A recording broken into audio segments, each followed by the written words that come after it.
Good afternoon, everybody.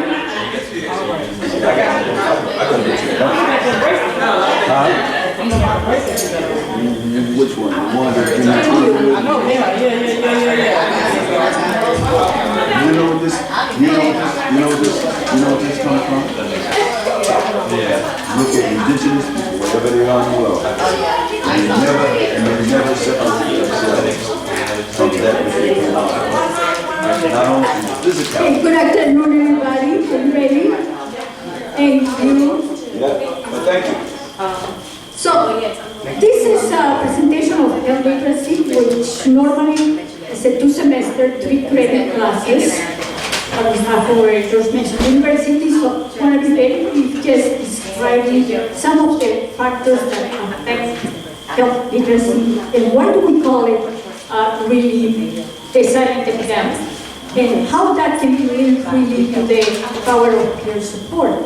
Because if our peers don't have enough health literacy skills, it's going to be challenging for them to interact with their peers. So first, let me start with this.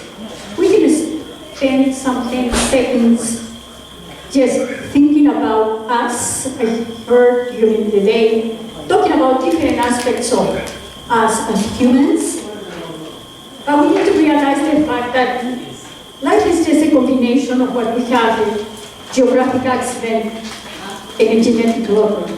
So that's where we are.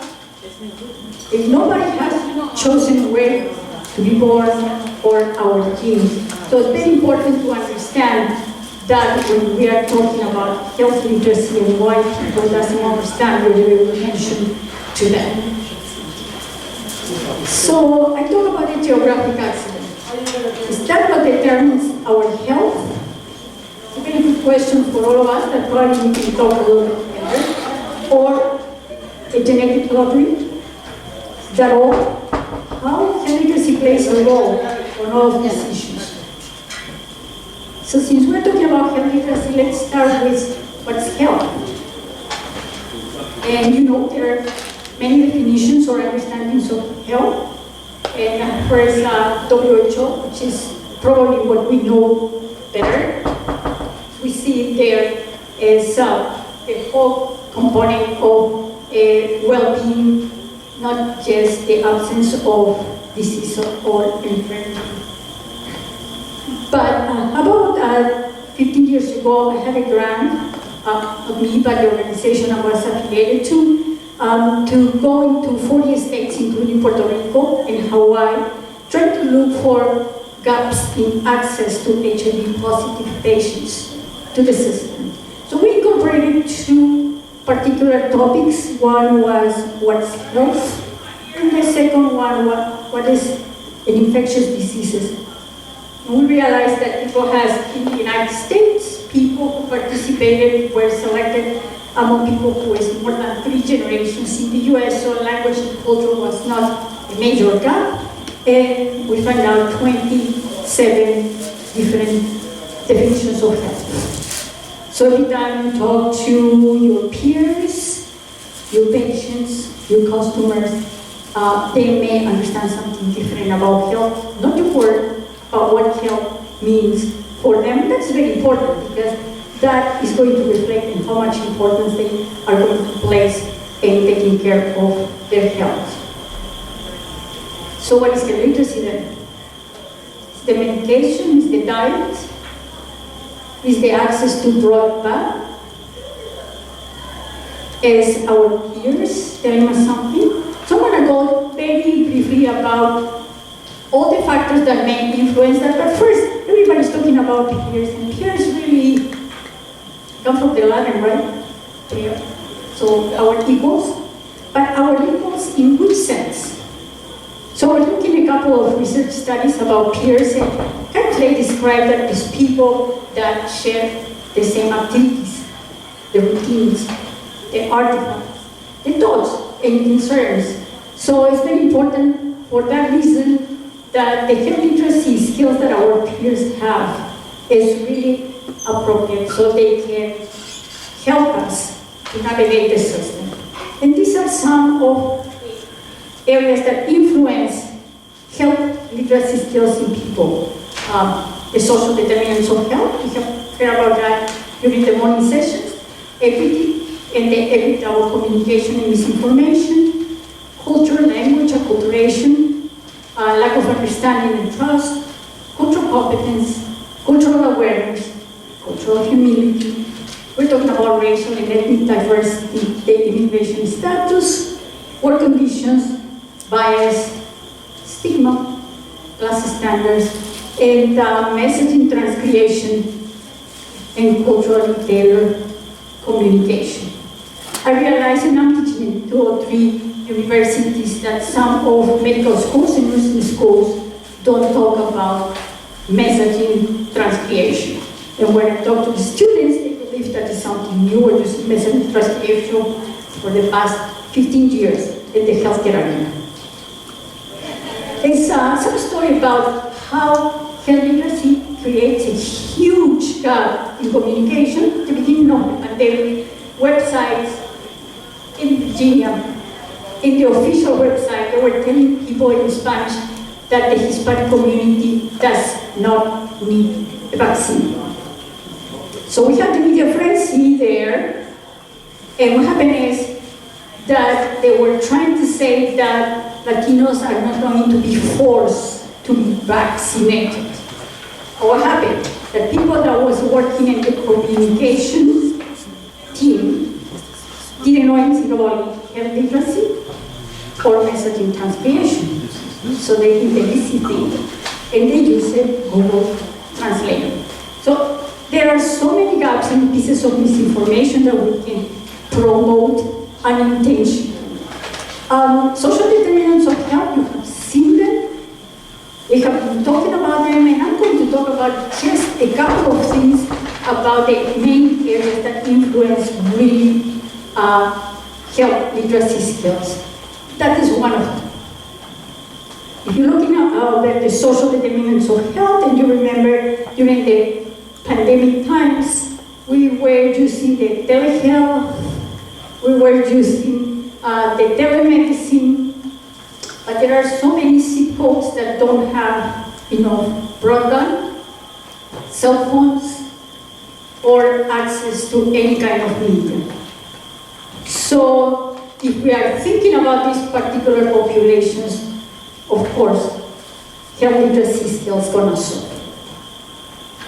Then the other social determinants of health that we need to take into considerations are the health insurance, which people cannot comprehend. They may be expensive, they don't know how to navigate the system. The issue of the broadband, the lack of public transportation that we have. Do you remember during the vaccination first times of COVID, people was making lines in cars, and they were trying to get vaccinated. Well, what happened with people without cars? And in addition to that, is that every time that they put a telephone number that they say that is bilingual, they really need to have a bilingual person at the other end of the line, which it has not happened frequently, so people get discouraged about that and support the health literacy skill levels. So when we're talking about equity and health literacy, there are so many definitions. All of them are very good, but pretty much is to try to meet people where they are. But to meet people where they are, I need to know about the health literacy skills. And if nobody's teaching in medical schools or nursing schools how to assess health literacy skills, it's going to be very hard to know how to meet people where they are. So some of the examples that I put here, and I want to try to go fast with that because then Dr. Rimola has some more real-life scenarios, and we can go and talk about these issues. But the first thing is that do not use websites if you want to communicate with the community. It's not going to work. And there are so many other things, like we need to have very well-trained medical interpreters if we are communicating to limited English proficient individuals.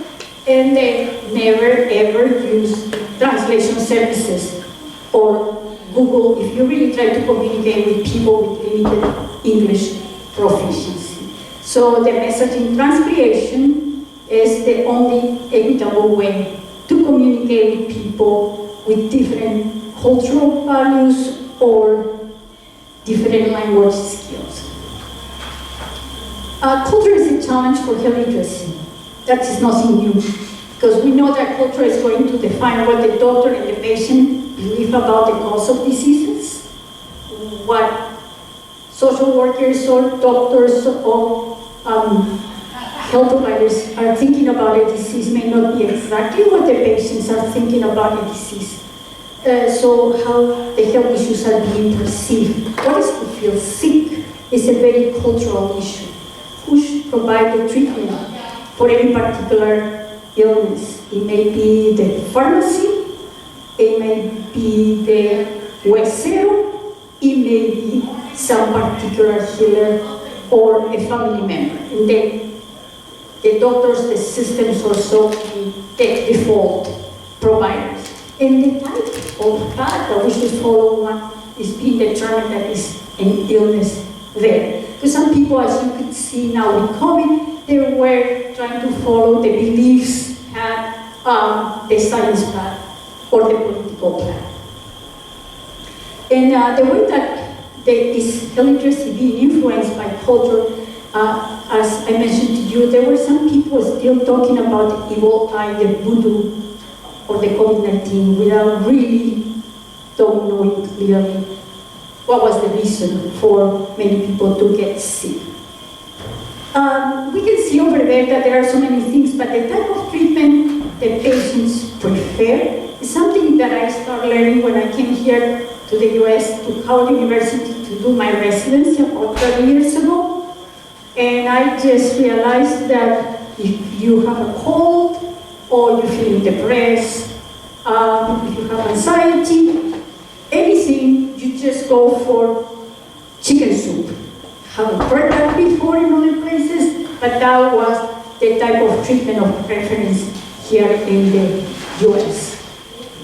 Looking to the cultural beliefs and the health literacy, how it's being affected, we know, and we knew more clearly during COVID experience that there were superstitions, fake news, folk medicine, beliefs, myths, and fakes that they were really misleading people about COVID or the use of vaccines. So it's very important that health literacy gets completely diverted if we are looking into all of these aspects, and we have been living that in the past 3 years of COVID. Cultural competence is not for us to be talking about cultural competence, but just remember that using cultural competence allowed us to be very effective when we have cross-cultural situations. So that is going to help us a lot because it helps us to assess the health literacy skills of the patients. Some years ago, the people was talking about cultural humility. And then the self-reflection and the self-critique was in style. So that some researchers started looking about that, and they realized that there was people who were critiquing the wrong thing. So they were critiquing facts like, we don't know how we allow minorities to believe that they are our equals. And they keep analyzing that particular issue. So now it's being recommended a guided reflection and guided critique to the opponent. And this data is kind of old. In COVID times, it's like a century old. But the bottom line is that many communities that they were really affected were the Black and brown communities. And one of the main reasons was the low health literacy skills that our populations have. Because I was even in the Walmart stores close to my home here in Northern Virginia, and people was offered masks. And some of the vendors had the idea that they were something imposed to them. So they didn't want to use the mask. Some of them were getting sick. And when they were calling me, they already were in a bad shape in a hospital or hospitals and they die. There are other reasons for our communities to be very much affected, many more, but health literacy was an important one to take into consideration. The other issue is the diversity that we have in workforce, which pretty much is not diverse. As we can see, more than 83% of nurses are white, and if we are looking about Hispanic physicians, less than 5%, and Black physicians, 3.5%. So cultural issues and health literacy, race and ethnicity plays a role. We have been talking about biases and discrimination. I think everybody has biases, we know about that. The important thing is that when a bias is influencing our decision-making process, and that really is going to interfere with the health literacy skills that we possess as providers. Because of biases, we are not going to be looking into the real symptoms that the patient is bringing, but perhaps something else. Same thing with discrimination. The problem is when it's that perceived racial ethnic discriminations, the amount of health literacy skills that the patient has is going to disappear. Because they are going to try to hide some things, thinking that they will be discriminated against because of their race, ethnicity, and HIV or other particular issues that they are very much discriminated against. So the indirect discrimination probably is one of the most important ones to pay attention because people is not aware of that until something happens that really changes that. But I remember that stories about patient coming to the emergency room, a Black patient, young, with a lot of pain, and asking for pain medication. Immediately was cataloged as, yes, a drug user. And then after an hour or so comes a very young blonde lady complaining about the same, probably, symptoms. And well, poor thing, loud word, x-ray, etc., give her pain medication. Bottom line was, she was a drug seeker and he had sickle cell anemia. So that indirect way of looking at discrimination and the biases in providers affect the treatment of patients. Probably you have heard the story about Chelsea because it happened here at Howard. That's not a real name. We gave it that name. It was one of Dr. Rana's patients actually. Very little baby was born HIV positive at Howard and without medication. They didn't have medication for babies at the time. When Lady came to Howard, he was visiting Chelsea and other kids abandoned here in the hospitals because they were HIV positive, and so were their mothers. Chelsea kind of survived, and after the first clinical trials for babies and so were coming along, she was enrolled. When she became a teenager, started college, but then she stopped coming to Howard, and social services was looking for her, and couldn't find her. So after a year or so, she appeared in the emergency room, very sick, very ill, very weak, refusing medication. So people was talking to her about these issues, about new medication. You can kind of live a kind of normal life. Why are you refusing medication? And then she told that one of her classmates disclosed her status on Facebook. And of course, stigma started. She couldn't tolerate to be stigmatized and isolated. So she kept refusing medication, and after several weeks, Chelsea died. And she didn't die of HIV/AIDS, because there was medication for it. She died of stigma. So stigma is not just something or a word, stigma kills. I think that if the classmates could have had higher levels of health literacy skills, they wouldn't disclose her status on Facebook. And if somebody did that, they would not have stigmatized her to death. And this is the conference, and we were trying to use that definition many years ago. I used to work with Dr. Rana here, that stigma is a social opportunistic disease that attaches to many illnesses and increases morbidity and mortality rates. There are so many other good ones. Then the other issue with health literacy is limited English proficiency. Well, some people, sometimes the use of the word translator and interpreters. Well, we remember translator just work with words, and the interpreter works with spoken language or sign language. The unfortunate thing is that not even the trained interpreters and translators are trained in how to assess health literacy of people that they are trying to help to communicate. So we are flying blind because there is no way for a person who speaks a different language to figure out the health literacy skills of that person. But we know that health literacy and limited English proficiency go hand in hand. Majority of people that is limited English proficiency is going to have very poor health. So, then with class standards is something kind of old, so I figured that I don't need to say much about that, but important because it's based in that issue of respect and response on health literacy, language and culture. So if you want to know more about that, very good literature, but health literacy is one of the key components. And sometimes people in nursing schools or so is asking if they are mandatory. Yes, they are.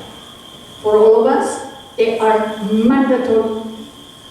Not to say that everybody is using them, but they are. And there are just 15 that they help us using health literacy to navigate the system and improve healthcare of the population. And as you can see, I put just the first one to remind us that their mandate is based on providing this effective, equitable, understandable, and respectful quality of services that they are responsive to the cultural practices, preferred language, and health literacy of the communities. So, transcreation, since we don't have too many people here, can you guys tell me how many of you are working with transcreation? Because we work with people from different cultural values, like the baby boomers are pretty much very different than the kids that they are at college. So, do you work with transcreation every time you communicate with them? You know? What about you? Not sure? Okay. So because that is one system that is being used probably in the past 15 years, every time we try to work with diverse communities, which may be senior citizens, maybe kids, limited English proficient, etc., and that is the point. That when you're translating, basically you're taking words from one language and you pass that to another language, which create misunderstanding, confusion, and etc. When you transcreate, you are transferring the whole idea from one language or culture to the other. The important thing is that when you pass that idea, you are adapting that idea to the language of culture, but you're maintaining the tone and the style and the intent. So it's not difficult to do, but I think it's the only way if we try to communicate with diverse populations. A translator can transcreate as they can. And it's not that complicated. It's about a semester of training for the ones who want to have a license, but it's not complicated to understand the concept. Because you need to take the original message, whatever it's going to be, and then take just important pieces. Oh, it's a health fair, it's at that time, it's in Washington, D.C., you need to, the metro's there, it's not there, we open at 9, okay. You have that, and you start thinking about your population. Low health literate, less words, probably a phone number, call me from 9 to 5, whatever you want. And then other languages, you need to look into what that population is used to. If they speak Spanish, how do you communicate that in Spanish for that particular population? And then the most important one is that we'll hardly forget about the original format.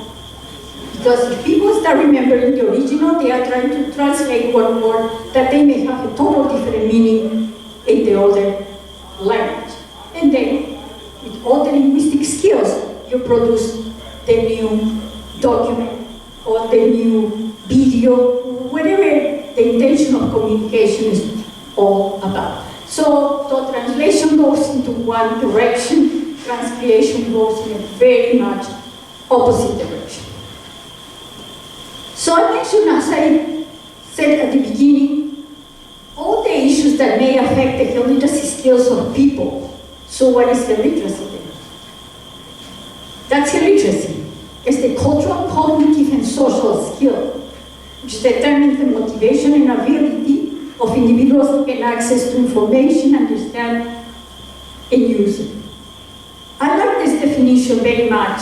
It's WHO, because it tells you that it's not just cognitive, it's not just learn about your diabetes, learn about your hypertension, or anything else, or your HIV/AIDS. It's cognitive, but it's social and it's cultural. So we need to look into all of these factors if we are trying to look into the health literacy skills of a person or a group. And then since skill means we can learn and we can teach. So that is a very important thing. And we're not teaching an illness. We're not teaching a treatment. We're teaching the motivation and ability that people should have to look for information. So if it's something that is completely illiterate, the motivation is ask the doctor, ask the nurse, ask the social worker again and again until you get the message. And you go from that up until more information can be provided. But we have functional, interactive, and critical, which I'm not going to go in detail, but some of the examples are like the below basic health literacy has very much difficulty reading and understanding almost any words that they are there. Probably reading them may work, but understanding it's not going to be there. And when you go to critical, it's people that they can help with the decision-making process. Very different. When we're looking about health education, it's a topic, it's a group, and you improve the knowledge about that particular topic. But health education is not going to address the personal motivations, the cultural background, social skills, providers' bias, patients' bias, the learning disabilities or stigma. So as you can see, it's very different because health literacy is a multi-dimensional concept. That is what I was telling you, that all of these pieces of the puzzle are there. In addition to that, the challenge that we have is the demands and expectations of a very complex system. Your primary care, your co-pay, your Medicaid, your Medicare, is that covered? It's not covered. Go to the next doctor, make an appointment, call for an appointment. When you finish working, sorry, the clinic is closed, they're fine. So we create lots of challenges for the population. I don't mean you and me, I mean the system creates so many challenges that is very difficult for people to keep up with the skills that they have. And that's the literacy. I just mentioned some of the pieces of the puzzle. There are many more. And if we could have all of these skills or improve the skills of the patient population, really, they could maintain and improve their health. What are we talking about? The issue that is assigned to them. That's the reason. 9 out of 10 adults have difficulty using everyday health information. I'm talking about Walmart health information. And I don't say to read, understand. They confuse, they end up in the emergency room again and again because of health literacy skills. So yes, it's a problem, and if we don't address it, it's going to get more complex. What we need to do with that is really to create a system that is health literacy friendly. So different levels and different layers depending upon the health literacy skills of particular groups. And that is what happened when we see health literacy by race and ethnicity. If you look into that, everybody's supposed to be the green at the bottom. Hispanic population, just 4% have enough health literacy skills. Black population, 2%. Go to the best case scenario, white population, 14%. So it's scary because we keep helping people in other areas and we forget the fact that their health literacy skills is in between whatever we're trying to help them to do or understand at the level of understanding of that. So yes, it's us, the public health and the providers and the system or the education system to improve that. Again, 12%. The green one is where everybody's supposed to be, 12%. Among the barriers, there are so many, and that's what I was mentioning. This is 2 semesters, 3 grade classes. So the summary is going to jump from here to there, but population changes. And when I'm talking about population changes, people start thinking about the buses that they are coming from Texas to here to Washington, D.C. or so. No, I'm not talking about that. Aging population. We're not getting prepared for the aging population that we have in the US. And that is very critical, in addition to everything else that I mentioned before. Another big gap is literacy. Do you know that 18% of the adults in the United States are scoring below level 1 in international scoring systems? The average is 16%. We're doing 18%. Below level 1. And 23% of adults in the US are scoring level 1. So that is really something very interesting because in this moment we cannot blame it on the new immigrants or the English proficient individuals because they are not allowed to participate in these scoring systems. So it's just the native US population. And if you don't have enough literacy, it's very difficult to try to improve your health literacy skills. Among other things that influence the health literacy, because I couldn't go through all of them in just 20 minutes or something like that, are some other areas like the issue of decision making and critical thinking. And we know that we lack on that. That is more than 70% of the US population that has problems with the critical thinking. So you have a fact and you make the wrong conclusion. In addition to everything that I'm saying, there's a higher health cost because more visits to the emergency room and confusion on everything. I like this slide, it's not complex, but health literacy is in the middle of wherever we are, we learn in our race, ethnicity, and age. And with all of this, we should be able to navigate the system, to talk to the doctor and take care of our health. If everything works okay on that, our health outcomes are going to be positive. So it's a very impressive thing because without enough health literacy skills, we're not going to be able to have positive health outcomes. If you want to know about some strategies to improve health literacy in patients, there are so many things, but the most simple ones are the CDC's making health literacy real, which is something that everybody should use by themselves.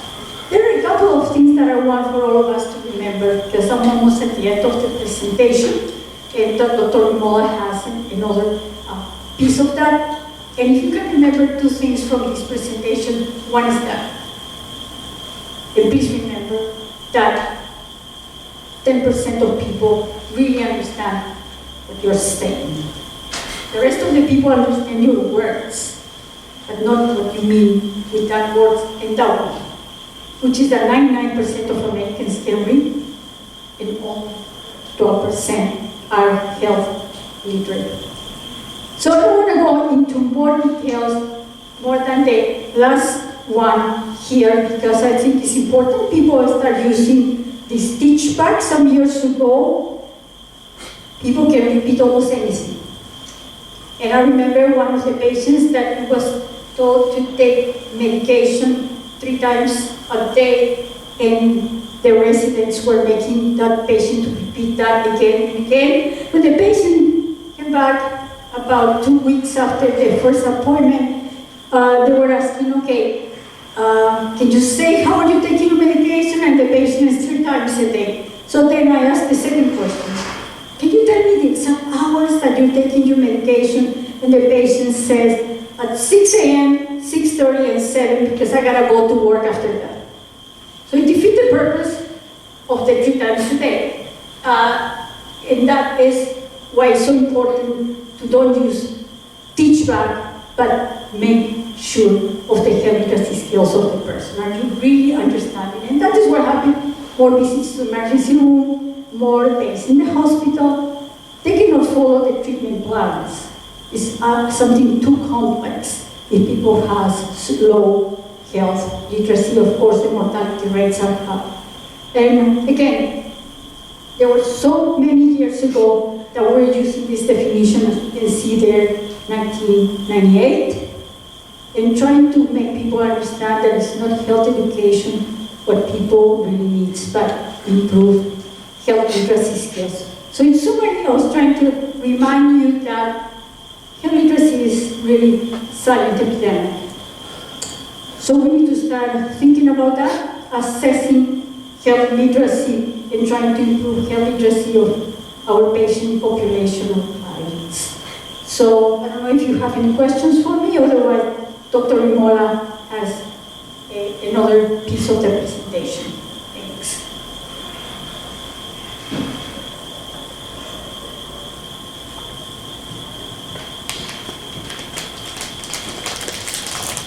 Dr. Margaret Jackson. Let me just get here.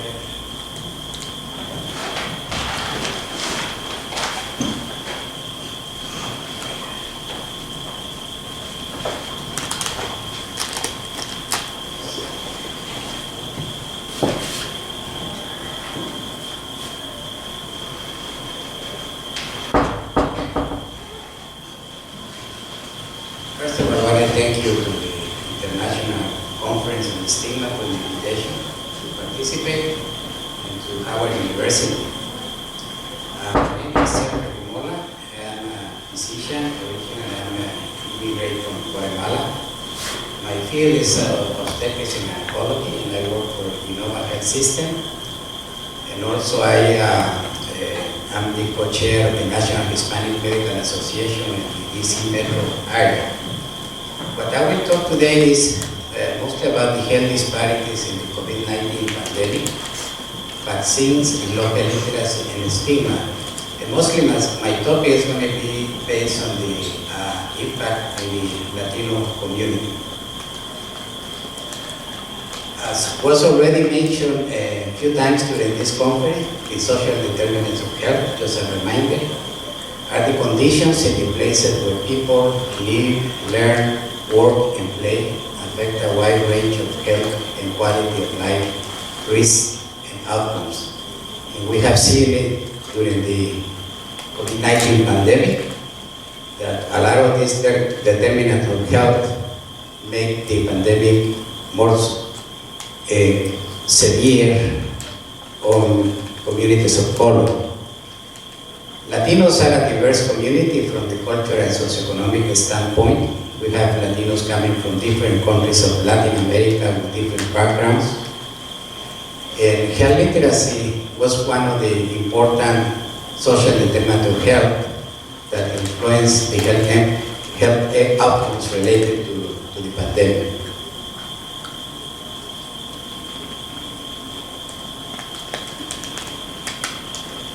Understanding the Latino social determinants of health, many Latinos live in poverty. Many, as Dr. Parker Jackson mentioned, they have low health literacy skills. Only 4% of Latinos are considered to be proficient in health literacy. 40% are below basic. They have also issues with housing that we are going to talk after how the pandemic affects for this situation. They have limited access of care. Also, they have suffered from discrimination, challenges in cultural competence in community. Another issue is the immigration status and the language barrier, I was already mentioned. Many, they have little access to safety nets and the issue of transculturation. As we know, COVID-19 exposed a significant social and health disparity among Latinos and African Americans in the proportion of infections, hospitalizations, and death compared to the white population.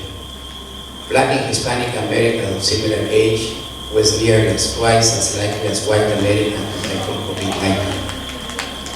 Approximately 25% of the infections COVID-19 were in Latinos, being the population of Hispanics in the United States only 19%. The social determinants of health that make the pandemic worse are associated with low health literacy.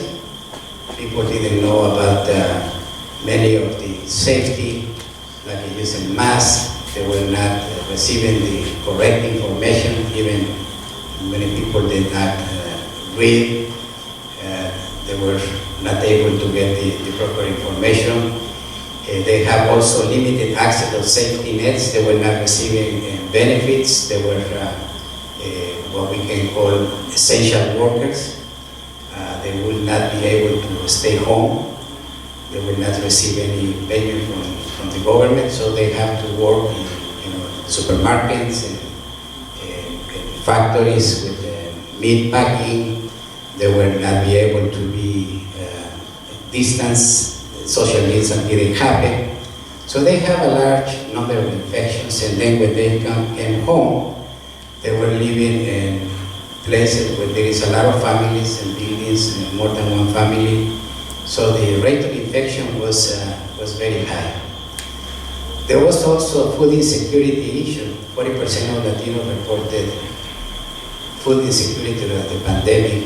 And many, they didn't want to even to tap into the programs, like the SNAP program, because during the Trump administration, the problem of the public charge, if you use help, these safety programs, you will not be able to obtain in the future like a green card. So people were afraid to use these services. So there was a lot of issues.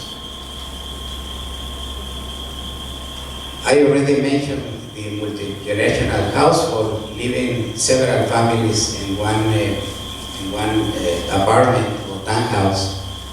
Also lack of public transportation.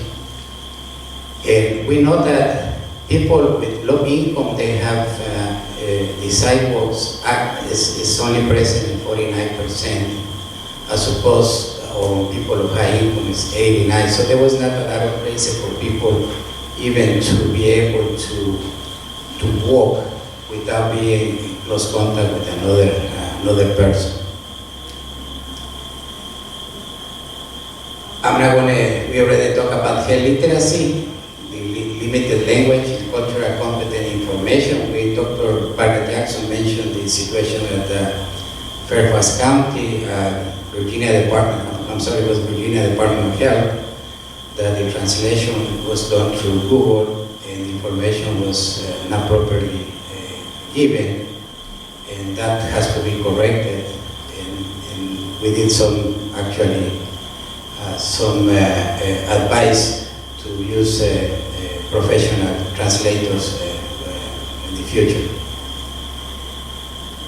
There was also limited access of healthcare, limited testing, guidance. Many patients, they have delayed care because they didn't have health insurance and they were afraid of being deported. So they basically went into the hospital, to the emergency room, when they were already very sick.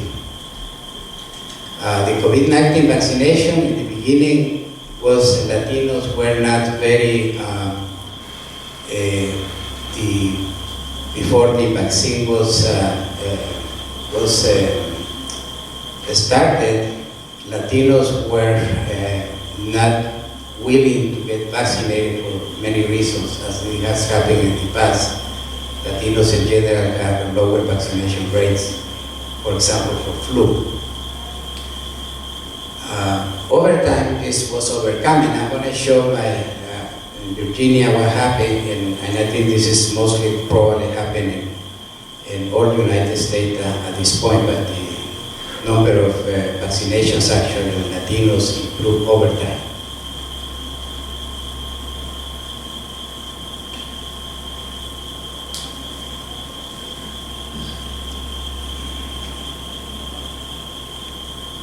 So the COVID-19 vaccine hesitancy and stigma in Hispanics, just to mention, 20% of Latinos is a large number of uninsured, 20%. And there is a stigma based on also status. They will say the undocumented people who are crossing the border, they are bringing COVID-19. The infection was already here, but they were stigmatized during the pandemic. Discrimination, stigmatization. We know that the past experience with racial and ethnic discrimination is a major predictor of vaccine hesitancy. Also, there was targeted disinformation in social media, and the fact that they have low English proficiency. About 37% of Latinos were exposed to disinformation. And also there is a lack of linguistically and cultural competent healthcare delivery due to the fact that we don't have enough healthcare providers that are Latinos. I'm just going to give you some statistics. The workforce, Latinos represent 19% of the US population. And according to the Association of the American Medical College, only about 6% of doctors in the United States are Latinos, 5% African American. Basically, for the past 40 years, the number of Latino physicians has not changed. Actually, we are more underrepresented now than in the 1990s. So we have not moved the needle. It's something that needs to be done because we know that delivering cultural, competent, linguistic, and healthcare will have better outcomes at the end. And also, it's easier if a provider speaks the same language, will actually convince somebody to get vaccinated, not only for COVID, but also for other vaccines such as flu. The main concern that Latinos referred or reported why they didn't want to have the vaccine, and probably it's not only limited to Latinos, the possible harmful effects of the vaccine. There was lack of cultural and tailored communication in Spanish, at least in the beginning. That the vaccine was going to change DNA, also religious beliefs. People, say, God protect me. I heard my pastor say that, if I pray, I'm not going to get infection, or even if I'm going to get infection, nothing is going to happen to me. So there was a lot of religious beliefs, also that vaccines will cause infertility, cancer, the use of tracking devices, we heard that, fear of deportation. We have to convince people that the information that they were given during the vaccines will be confidential, and also that the vaccine will be free. People in the beginning thought that they have to pay for the vaccine. Just to give you what we are now, we are almost 2 years since the vaccination was started in December of 2020, and we missed the herd immunity. We needed to reach about 80% early in the vaccination rollout, and we are here now 2 years later, and we only have 68.6% of the US population has completed the primary series. Now we have an updated vaccine, and up to now, just this week, of the eligible people who are 5 years and older, only 10.5% have the vaccine. So there is still a lot of work to do. This is, since I live in Virginia, this is a demographic from Virginia, and I did a comparison here. And the left side is Virginia, and the right side is my district, which is an affluent area in northern Virginia, is the Fairfax Health District. As you can see, Latinos initially, they were very hesitant to get vaccinated. For example, we have, with the 1 dose, we have, this is actually the data from this week, and you can see that actually Latinos, they have a higher vaccination rate than whites. In my district, in Fairfax, actually Latinos with the 1 dose, 91%. Fully vaccinated, happened the same. We have 73% Latino vaccinated, and white 61%, African American 59%. In Fairfax Hill District, we have 80%. So we have very good numbers in Northern Virginia, particularly in Fairfax County. We have now, we are lagging behind in what is the booster, the monovalent. This is the monovalent. We can see that Latinos actually lagging behind. So something is not, the message is not being given. People think that they are done with the vaccine. They don't understand that they need to continue having a booster to protect themselves.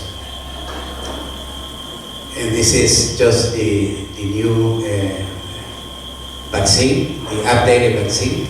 Again, we see that Latinos and African Americans are falling behind.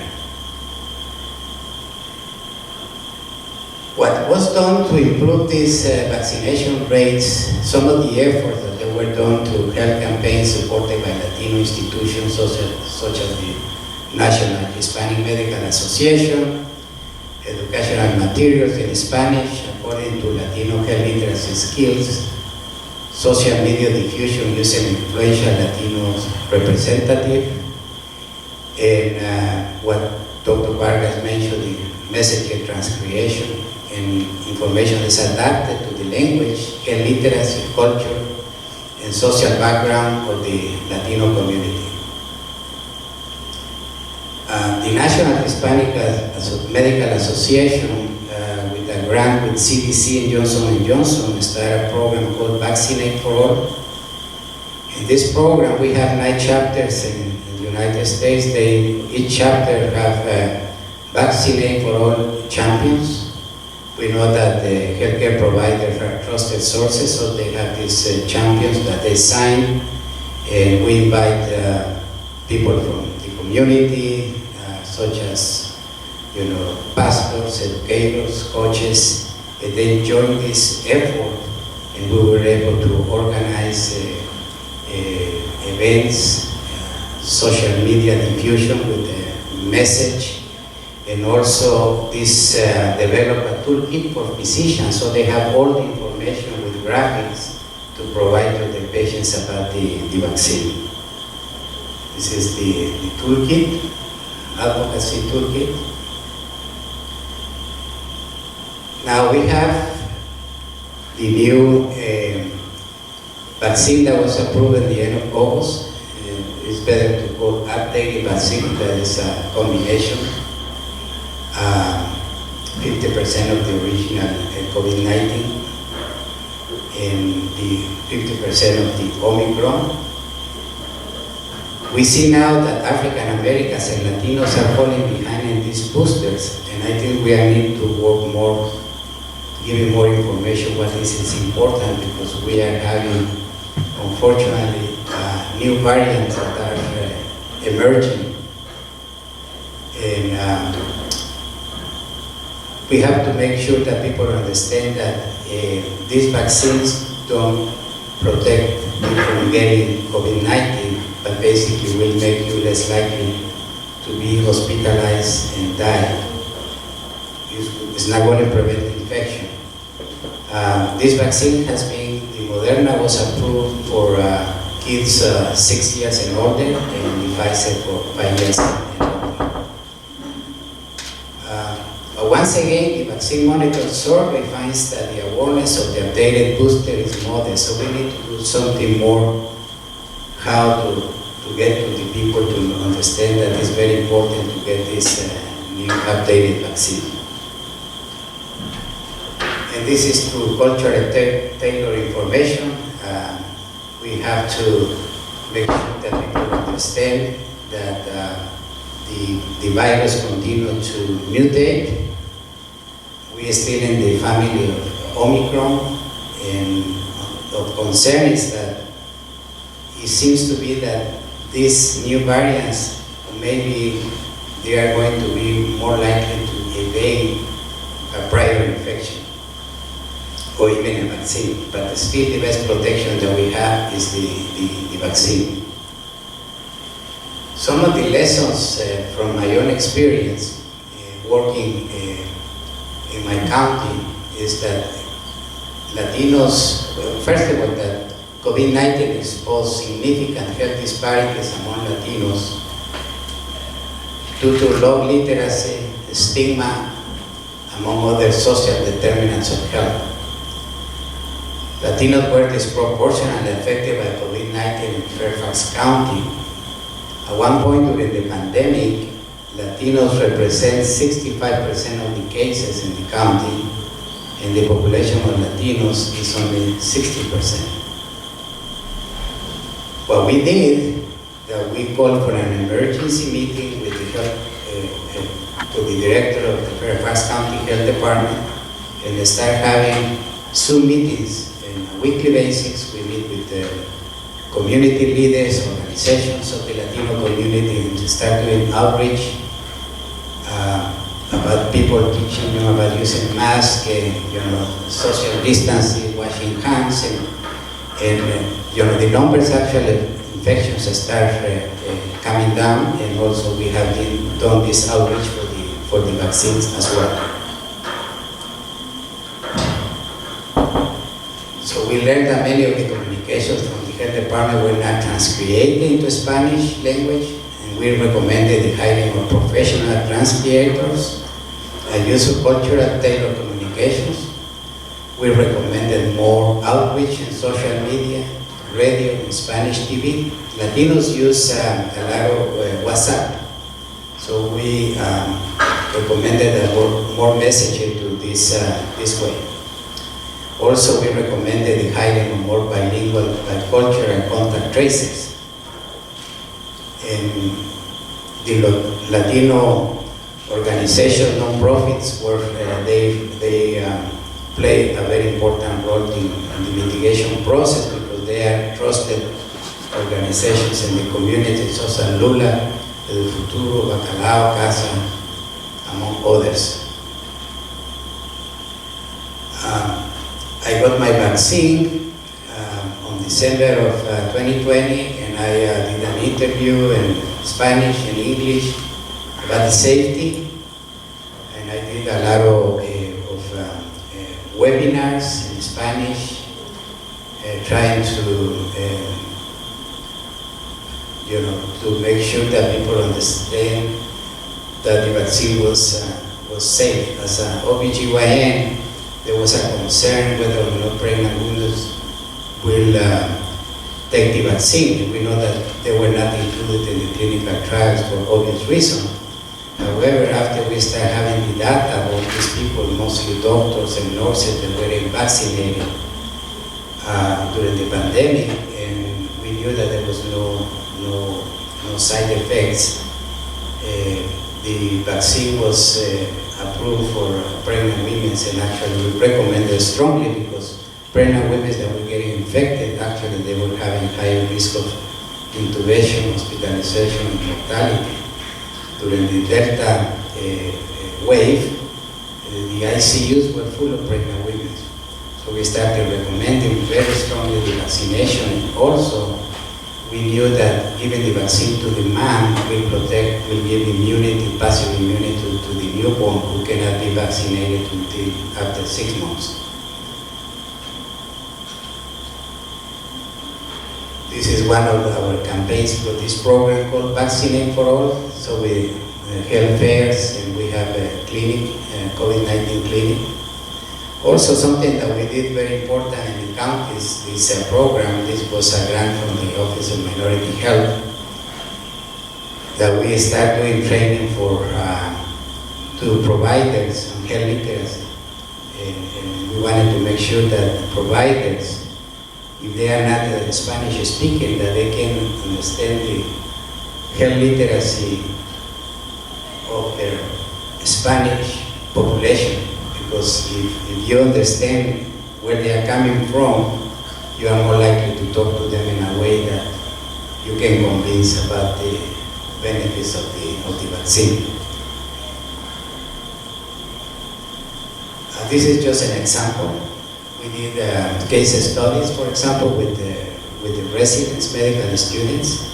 So we presented cases and we had the discussion, what do you do with this particular patient. This was a case of a pregnant women, So we teach them how to talk to the patients when there was no good communication due to the barrier of the language. As they use sometimes just interpreters to the phone. This is just recommendations in general for providers, because we are going to finish, is that it's very important to assess the cultural value, the misunderstanding of affairs, to assess the health literacy of your patients, clients. Also, to make sure that providers, they talk about vaccines to the patient during the medical visit. I think now people are kind of tired with the COVID-19. People are, they say maybe over, and they are not talking to the patients anymore. I think it's very important that we remind them in the visit that we ask that you have your booster yet, and that will be very helpful. We have to embrace an attitude of empathy and collaboration when we talk about vaccines. We have to ask permission to talk about vaccines. Use a Dr. Vargas say, motivational interviewing, and also value traditional medicine, because people, they have their own beliefs, cultural beliefs that they are bringing from their own countries, and give time for questions and be aware of the body language. It has to be clear. It's better to talk instead of percentage, to tell patients the vaccine is going to make you less likely to go to the hospital or die, that say is 70% effective against death, for example.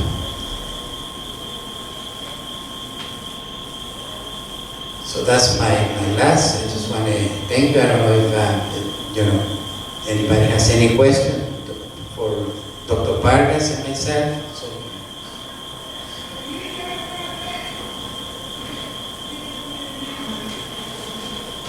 Yes. I have a question. On one of your slides, the data showed bar graph, and some of the percentages of the different racial categories that were vaccinated were over 100%. Could you explain that a little further? Yeah, that's something. It's not a glitch. What happened is that these communities have somehow they are very, the population is very small, and they are being counted in apparently in two ways. They are counted by some sorts of race that make to be that high, but it's not the case. Somehow it comes out, but it's not that they have been vaccinated more than 100%. For example, in one particular area, maybe 3 people. And some are count, I believe, by what they put in the paper, and some they account by something else. So that's how it doesn't make actually a lot of sense. But for the other ethnic groups that we know, it is pretty accurate. There is some percentage that we don't know because people did not disclose the ethnicity when they were vaccinated.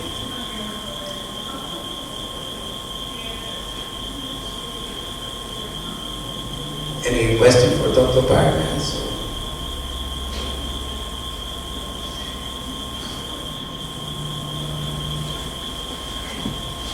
Thank you very much, everybody, for your attention.